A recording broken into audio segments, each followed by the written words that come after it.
स्वागत है आप सभी कक्षा छठवीं के छात्रों का। तो छात्रों, फाइनली आप सभी के लिए विषय संस्कृत वार्षिक परीक्षा 2025-26 का कंप्लीट मॉडल क्वेश्चन पेपर सभी जिलों के लिए छात्रों लेकर आ चुके हैं।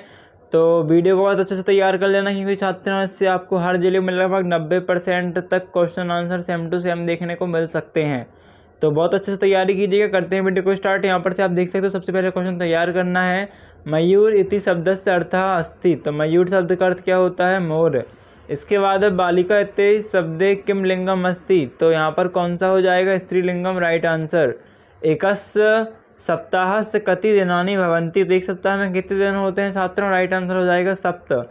इसके बाद जो नेक्स्ट क्वेश्चन है कि भारतस्य राजधानी का आसीत। तो का आसीत? भोपालम, राइट आंसर। इसके बाद नहीं, भोपालम नहीं, मुंबई नहीं, रायपुर नहीं, नवदिल्ली। नवदिल्ली आपका राइट आंसर है, न्यू दिल्ली। ओके, भोपाल तो एमपी की राजधानी है। ओके, अगला जो क्वेश्चन है आपका, रिक्त स्थानानि पूर्यत। तो विद्या ददाति विनयम, राइट आंसर है। अहम जल पीबति तवम कुत्र गच्छामि। अहिंसा परमो धर्मा वृक्षेषु फलानि पतन्ति।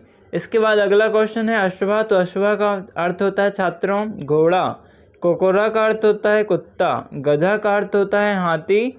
आम्रम का अर्थ होता है आम। और पुस्तकम का अर्थ होता है पुस्तक। इसके बाद जो अगला क्वेश्चन आता है खंडवामयाति लघुत्तरी प्रश्न। क्वेश्चन है कृषकः। इसका हिंदी शब्द लिखना है। तो कैसे लिखोगे अभी बता देंगे, पहले आप क्वेश्चन देख लो। ये 4th क्वेश्चन है। इसके बाद छात्रों ये आपका 5th क्वेश्चन है। यहाँ पर हिंदी में लिखा है, इसको संस्कृत में आपको लिखना है। और फिर से इसको संस्कृत में लिखना है 5, 7 और 10 को।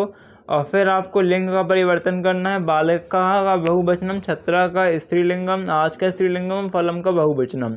तो देख लेते हैं आपके 4, 5, 6, 7 क्वेश्चन के आंसर।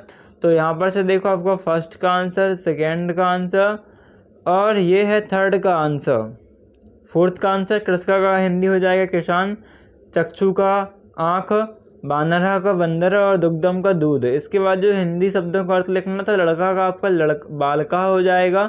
2 आँखें का नेत्री, घर का गृहम, और शेर का सिंह, राइट आंसर हो जाएगा।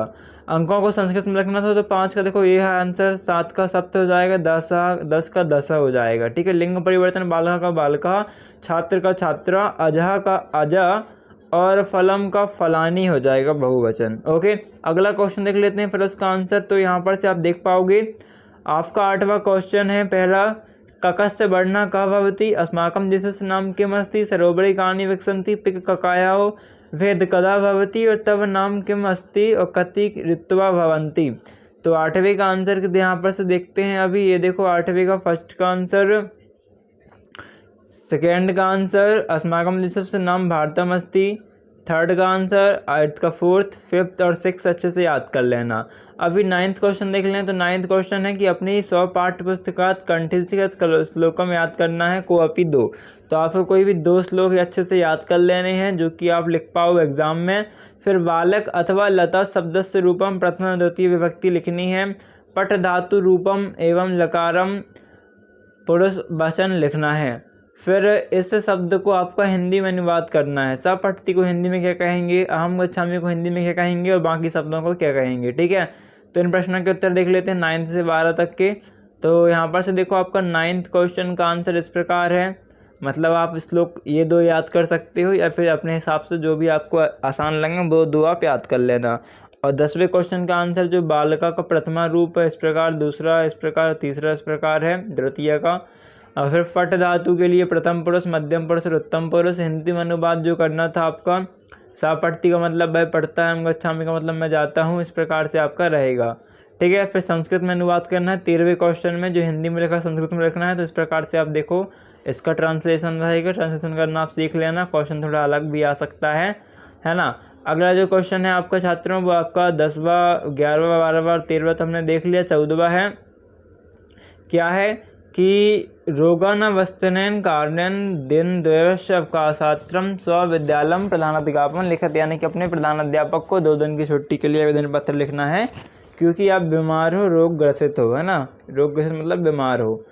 तो यहाँ पर ये आवेदन पहले से लिखा हुआ है, बस आपको बताना है कौन सा शब्द कहाँ आएगा। तो यहाँ पर सबसे पहले इस खाली स्थान में श्रीमंतः आएगा, और इसके बाद यहाँ पर दूसरे में क्या आएगा, सविनय निवेदनम अस्ति अत अहम शिष्या, ठीक है, और अतम अहम विद्यालम, नहीं, दूसरे में आपका ज्वरेन आएगा। दूसरे में क्या आएगा, ज्वरेन पीड़ती अस्मि अतः अहम विद्यालम आगंतुम।